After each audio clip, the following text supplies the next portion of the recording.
As we always do, Sunday morning college football season, the Matt Barrie Show, presented by Allstate here on the ESPN College Football YouTube channel. I am Matt Barrie, here to break it all down each and every week. So many bullet points to get to, including Georgia's season resuscitated, Billy Napier's future resuscitated, LSU's future, not going to put a medical term on it yet. And then just the overall madness that is going to ensue in the final 3 weeks of the regular season. As we always do, it is time now to check in with Paul Finebaum, presented by Allstate. Paul, good morning. Another crazy week. I think I would like to start with the Georgia Bulldogs, who gave a big emphatic foam finger, I told you so, in a season where they've otherwise looked lackluster. No doubt about who one of the best teams in the country is after last night. Yeah, I don't want to take anything away from Carson Beck or Kirby Smart, but we really owe Georgia really owes that victory to Ward Manuel and the CFP committee because Matt spending 2 days in Athens over the weekend. That's all I heard. I talked to Kirby Smart two different times. He was seething off camera. You saw a little bit of it after the game, and I know it sounds far-fetched to say that that was the motivating factor, but because they already were in a dire strait, they were. I have rarely seen a place more ready to explode, and we saw that in the second half. I don't think we should be surprised. It was only the biggest game of Carson Beck's career. Can you imagine had he thrown a couple interceptions and Yeah. lost the game? I mean, his legacy literally in the trash heap. But they pulled it out. Now all the questions that were being asked about Georgia get flipped over to the loser on Saturday night. Yeah, Carson Beck, 25 of 40, 347 yards, 2 touchdowns. Most importantly, no mistakes. I do want to say this or ask you this about Georgia because it's not like Georgia was sitting here with one loss, or it's not like they were sitting here undefeated and being disrespected because the losses have been close. Fact of the matter is, I know they got the hardest schedule in the country, but it's a schedule that includes 2 losses in front of it for Georgia. So it wasn't coming out of nowhere. So for them to feel disrespected, that's fine. But really, from the cocktail party and the 2 losses, did we really have any reason to suspect otherwise that maybe Georgia was kind of right where they needed to be until they proved us otherwise? Yeah, no, but for the Georgia people, and I'm talking about, I talked to Josh Brooks, the athletic director, who took a wild haymaker at the committee on Friday on our program, and Kirby and all the things that we've talked about. They just looked at not only the schedule, there was a little bit of poppycocking about Texas's schedule as well from the Georgia people. And I know that's verboten in the SEC to talk about one of your brothers, but I heard plenty of people say that that Texas has had the easiest SEC schedule since Tulane was a member in the 60s, and I Wow. think you can back that up. But it was about that Clemson game. I mean, they really are proud that they wrap their arms around playing Oregon and Notre Dame and schools like that. Even though last year, if you remember, they had the easiest schedule in the country. But uh, I feel like they have been right. And Kirby also talked about planning for the playoffs. I mean, this is in the off season, Yeah. and he said, he as much as said, we knew we were going to lose a game or two. We just didn't know to what degree.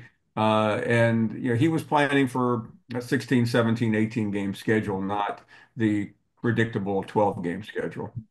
Yeah. And look, I mean, when you look at Georgia's schedule from a year ago, I mean, it certainly was kind of on the flip side where they got the benefit of a pretty decent grid. But I hear what they're saying about Texas. But it goes into that point because we hear this all the time. It is funny because the SEC right now, top to bottom, the depth, they're kind of cannibalizing each other. I still don't think that's going to affect them too much come playoff Sunday. I mean, South Carolina is one of the hottest teams in the conference. They've got a slim chance, but they're probably going to be on the outside looking in. But there are years, Paul, because there aren't divisions anymore, because there's so many teams, it's kind of cyclical. There are going to be teams who get the luck of a pretty favorable draw, and it's what you do with that draw when you get it. And Texas is just taking advantage of it. Look, they played awful against Georgia. Georgia handled them pretty easily. But if you were the SEC and you're looking at some of these schools, like that's the schedule. Georgia benefited from it a year ago. I mean, they still got left out of the playoff, but they wouldn't have if it was 12. Yeah, Georgia had Oklahoma on the schedule a year ago, not to go back to 23, but and then that got taken off. The schedules are uneven. Um, Everybody in the SEC, other than Texas and Oklahoma, would play either Texas or Oklahoma. That was the way they did it. And Hmm. Georgia got the tougher end of that deal. Alabama has to go to Oklahoma this weekend as opposed to what Texas for example. So all those things matter. Ole Miss didn't have to play Texas either. So what I think was remarkable is though is that Kirby Smart just he was different.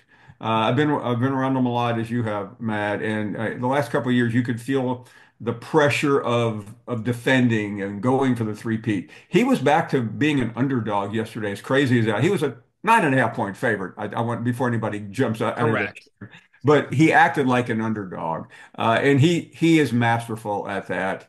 And he, did that have anything with Carson Beck? I think Carson Beck just finally calmed down. He literally tried everything under the sun, and it worked. He got a couple of good catches too, and that's what he wasn't getting in the past. And one thing that also helped them was Tennessee. Hmm. They have a good running game. They have no passing game. We haven't seen it all year in the games that matter, and it simply escaped them last night. They had no way to come back. And I don't want to say this disrespectfully for Tennessee, but I watch a lot of college football because we're there Saturday. So 16 hours every week, start to finish. And you start IDing teams where you're like, you know what? A loss is probably going to find them. This team lives dangerously. They're winning, but it's not impressive. And I felt like going into this game, that was kind of Tennessee's label. Yeah, they've got some wins. They beat Alabama. There's been some good stuff there. But to your point, the Josh Heupel high flying offense Mm. hasn't been that with Nico Iamaleava, who still throws a great football and who's still one of the best young quarterbacks in the country. But at the end of the day, you were looking at a team that was relying heavily on their running back, Dylan Sampson, a good defense, and hoping to get away with it. And it finally just wasn't enough. No, and who knows exactly, what the condition of Nico was. I don't think it really mattered. I mean, the Georgia defense was different last night than it has been, but ultimately it wasn't a surprise, Matt. I mean, being around there, you could feel that train. Yeah. I mean, it was. I'm not a handicapper, but had I been one, I may have made that one my lock of the year. Yeah, because you look, we were talking about it all week on Sports Center, even getting ready for the game. The thing that we had said about Georgia since the Texas game, we hadn't seen that performance out of Georgia where they just grab someone like a boa constrictor and squeeze the absolute life out of them. They did it with Tennessee on Sunday. And so now you look at the SEC and you look at the standings, which I find to be one of the more entertaining storylines as we get to the final 3 weeks of the season. You look now at where we stand. Texas and Texas A&M are each 5-1 in league play, but one of them is going to have two losses because they play in the final week of the regular season. Then you have a cluster of 6-2 teams, or two lost teams in conference. This is conference record only. Georgia 6-2, Tennessee 5-2, Alabama 4-2, Ole Miss 4-2, South Carolina 5-3. That's the line of demarcation of anyone who has an opportunity to play for an SEC championship. So, Paul, when you go top to bottom, and I think metrically, if that's a word, Alabama has the best chance to play in the SEC championship game with two losses. But power rank the SEC for me. Where do we sit this morning after week 12? Yeah, Matt, I think there's this debate, Alabama, Ole Miss, probably. I don't think Texas is the best team. They just don't look that part. They may end up the champion, but to me, Ole Miss at the moment looks the best. But even Ole Miss, and I don't want to sound like that guy, creating public relations from the SEC headquarters building, but Never. We would there are a never couple, accuse you of that. there are a couple of road games that I mean, Ole Miss has a road game at Florida, and I know we'll get to Florida in a minute and LSU. Alabama's at Oklahoma doesn't sound pretty scary, but I tell you the game that I'm really interested in is A&M at Auburn. A&M is a terrible road team. Yeah. And they have just struggled on the road, and Auburn is just that team that's been hanging around all year, doing nothing, by the way, but capable of maybe scratching out an ugly win. So Yeah, I don't want to short sell Ole Miss at Florida, but uh, because I really don't want to spend 30, 40 minutes talking about the Gators. But I mean, a little bit dangerous too. Yeah, I look at Auburn, and I'll stay with me with this analogy. Auburn is to the SEC what Kansas is Yeah. to the Big 12. Kansas has 3 or 4 wins on the docket. Kansas is the last team you want to play right now if you've got something on the line because they upset Iowa State, took them out of the equation last week. They upset BYU, so now 3 other teams in the Big 12 control their own destiny, and they're sitting there on the season at 4-6, much like Auburn. And by the way, guess who they have next? Kansas. They have Colorado. Yeah. And so to spin it away for a second, there are teams that are out there, a la Auburn, who it's like, yeah, I mean, the record says this, but maybe their play would dictate otherwise. And that's what we have during the final stretch of the season. Another game on a big SEC Saturday that I'd like to get to is LSU Florida. That was the 3:30 Eastern game. The big story coming out was Billy Napier safe. They are going to stick with him. Scott Strickland released that statement. So we're like, okay, we're going to rally around Billy Napier, young team. It's great. I want to talk Billy first. I've been on this show and I've been on your show of saying they shouldn't have fired Dan Mullen because of the success that he had. And it appeared Billy wasn't going to be able to continue that success. I don't know how that's going to end up. I do know the team plays hard, and I do know they have looked a lot better since making the quarterback switch because of injury and just from the beginning of the season. Start with Billy Napier. Your thoughts there, because I think it was the right thing to do to retain Billy and not start this whole coaching search over again. Yeah, they were not prepared to hire a new coach. So when you're not prepared and you're not in aligned, corporate word, not really a word I like in college football, it's best to do what they did. That was an important win psychologically. They have they're very likely now to go to a bowl game. What they're one of the few programs in a major conference like the SEC that will celebrate that. But for them, it's a big deal, and that was a significant win. Now, you just said you don't want to play Kansas. If you're another team, you do want to play LSU. Yeah. Uh, I mean, I am in full disclosure, as you know, because I talk to you every Monday after I talk to Brian Kelly. It's something that came about 2 years ago, and we really enjoyed the relationship. And in the last few weeks, it's just downright, like riding a roller coaster at Six Flags because it's almost indescribable what a hot mess LSU is at the moment. I mean, you see Kelly yelling at players. I'm yelling back at him. You see the Notre Dame fans chirping, especially if they get through the next 2 weeks and make the playoffs. And he is suddenly in a really bad spot because this season has blown up on him. And he had the number one quarterback in the country committed, and now that's about to become a bidding war with Michigan for dollars of which we have never seen before. And if he doesn't get that guy, I don't know what next year looks like for him. So, okay, how bad is it in Baton Rouge? They've lost 3 in a row. He was won 10 games each of his first 2 seasons. It's bad. Because LSU fans, they have no basement. I mean, they just go from, beating Alabama a week ago to maybe getting to the SEC championship game and the playoffs to now the season is over. And they have a home game next week against Vanderbilt. I doubt the enthusiasm level in the parking lot is going to be it's going to be close to comatose. Uh, and then the final game of the year is against Oklahoma, which won't be any better. And Kelly, who I really believe is an elite coach, somehow has just watched this thing blow up on him. A number of injuries happened, and who knows what else. Garrett Nussmeier cannot get out of his own shadow. And I think depending on how this season ends, I mean, Kelly's going to be facing uh, maybe the coldest winter of any SEC coach. Best they can finish now is 8-4. And look, maybe I'll play a little devil's advocate here with Brian Kelly and LSU.